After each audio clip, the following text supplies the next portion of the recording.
गरम लंच मेरे ऑफिस में पहुंच जाना चाहिए। ये कहकर आदित्य वो टिफिन वहीं छोड़कर ऑफिस चला गया। बेचारी युविका हाथ में टिफिन लिए उसे देखती रही। घर के सारे काम निपटाने के बाद उसने फिर से गर्मा गर्म दिन का खाना बनाया और आदित्य के लिए लंच पैक कर दिया और बाहर आ गई। अब क्या करूं, उनके ऑफिस तक कैसे लेकर जाऊं?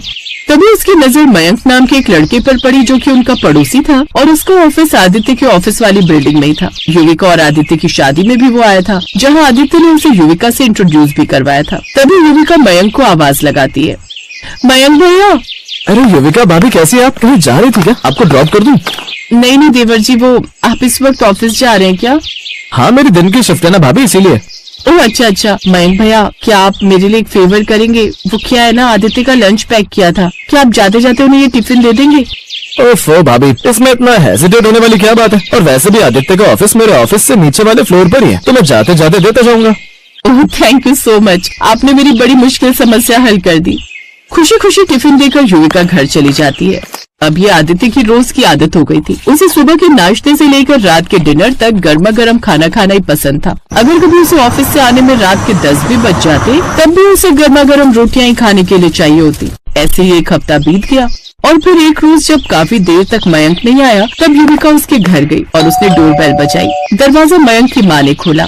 नमस्ते आंटी जी, वो मयंक भैया कहाँ है? आज ऑफिस नहीं गए? उसकी तो शिफ्ट चेंज हो गई बहू, अब वो नाइट शिफ्ट करके आ गया इसलिए सो रहा है। क्या शिफ्ट चेंज हो गई? अच्छा। युविका घर लौट आई और अब खुद ही टिफिन लेकर आदित्य के ऑफिस देने चली गई और अब ये सिलसिला रोज का होने लगा। और फिर एक दिन, अरे बाप रे 12:30 हो गए, अभी तो मैंने मशीन भी लगा रखी है, कपड़े ऐसे ही पड़े हैं। क्या हुआ बहू, क्यों परेशान है? माँ जी आज आप आदित्य जी के ऑफिस जाकर उनको गर्मा गर्म खाना दे आइए, मुझे भी कपड़े भी धोने हैं। अच्छा ला टिफिन मुझे दे दे। कुछ देर बाद माया टिफिन लेकर धूप में चल पड़ती है, लेकिन चिलचिलाती धूप लगने से उसे चक्कर आ जाते हैं और वो चक्कर खाकर बीच रास्ते में ही बेहोश हो जाती है। फिर अगले दिन, माँ जी आप रहने दीजिएगा, खाना मैं ही दे आया करूंगी, आप बस रात का खाना बना लिया कीजिए। रात का खाना ना बाबा ना, मेरे बस का नहीं है खाना बनाना, वो तो तुम्हें ही बनाना पड़ेगा और वो भी गर्मा गर्म।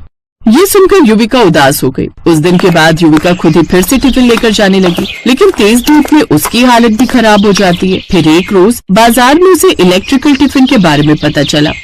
अरे मैडम जी बड़ी कमाल की चीज आई है, अब तो बस ये स्विच लगा दीजिए और फट से खाना गर्म हो जाएगा। अरे वाह, ये तो मेरे लिए बड़े फायदे की चीज है। वो झट से वो टिफिन खरीद लेती है और अगले दिन से अपने पति को सुबह ही ऑफिस जाते वक्त टिफिन थमा देती है। युविका ये क्या, तुम जानती हो ना मैं ठंडा खाना अच्छे से जानती हूँ, लेकिन आप ध्यान से देखो, ये टिफिन इलेक्ट्रिक टिफिन है।